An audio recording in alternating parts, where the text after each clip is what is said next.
केंद्रीय मंत्री नितिन गडकरी ने दिल्ली में बिगड़ते वायु प्रदूषण पर चिंता जाहिर करते हुए कहा कि राजधानी की जहरीली हवा इतनी गंभीर है कि दिल्ली में सिर्फ 2 दिन बिताने के बाद ही वे बीमार पड़ जाते हैं। भारतीय नागरिक उड्डयन मंत्रालय ने देश के आसमान में उड़ान भरने की तैयारी कर रही 3 नई एयरलाइंस को एनओसी प्रदान की है।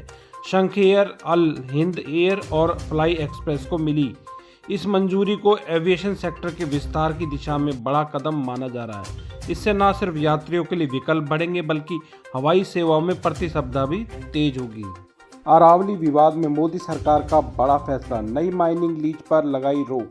केंद्र सरकार ने अरावली पहाड़ियों के संरक्षण को लेकर एक अहम फैसला लिया है, जिसमें पर्यावरण, वन और जलवायु परिवर्तन मंत्रालय ने अरावली से जुड़े सभी राज्यों को स्पष्ट निर्देश जारी किए हैं कि अरावली क्षेत्र में अब किसी भी तरह की नई खनन लीज नहीं दी जाएगी। यह प्रतिबंध गुजरात से लेकर दिल्ली तक फैली पूरी अरावली पर्वत श्रृंखला पर समान रूप से लागू होगा। दिल्ली एनसीआर के लोगों के लिए एक बड़ी राहत भरी खबर आई है। वायु गुणवत्ता में सुधार के मद्देनजर वायु गुणवत्ता प्रबंधन आयोग ने ग्रेप 4 के तहत लगाए गए कड़े प्रतिबंधों को तुरंत प्रभाव से हटा दिया है। झारखंड में पेशा एक्ट लागू, ग्राम सभा को मिली शक्तियां और दायित्व। झारखंड सरकार ने पेशा नियमावली, पंचायत उपबंध, अनुसूचित क्षेत्रों पर विस्तार अधिनियम को मंजूरी दे दी है।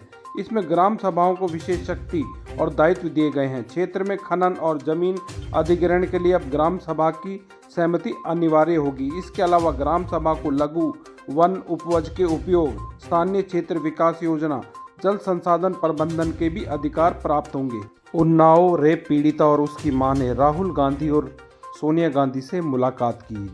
2017 के बहुचर्चित उन्नाव रेप केस की पीड़िता और उसकी मां ने बुधवार शाम लोकसभा में विपक्ष के नेता राहुल गांधी और कांग्रेस की सीनियर लीडर सोनिया गांधी से मुलाकात की। राहुल गांधी और सोनिया गांधी ने पीड़िता को आश्वासन दिया कि उसको न्याय दिलाया जाएगा। पीड़िता ने बताया कि उसने प्रधानमंत्री से मिलने के लिए भी अपॉइंटमेंट मांगा है। उत्तराखंड के लक्सर में दिन दहाड़े पुलिस के सामने हिस्ट्री शीटर विनय त्यागी को मारी गोली।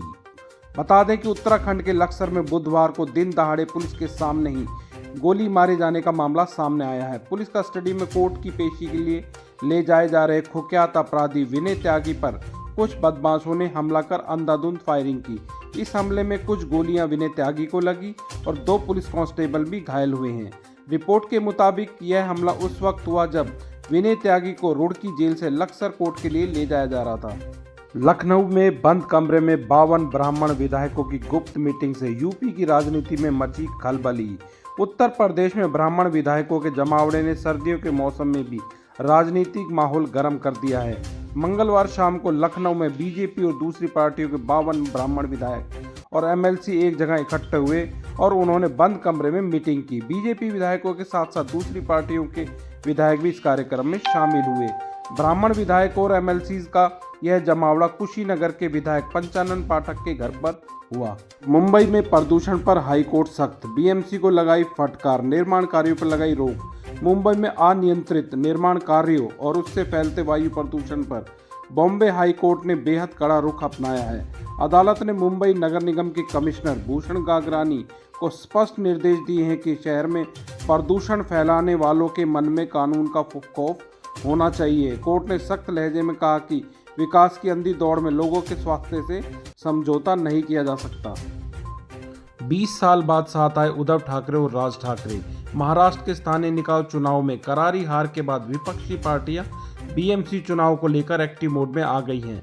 उद्धव ठाकरे की अगुवाई वाली शिवसेना यूबीटी और राज ठाकरे की पार्टी महाराष्ट्र नवनिर्माण सेना ने बीएमसी समेत महाराष्ट्र के कुल 29 नगर निगम चुनावों को लेकर हाथ मिला लिया है।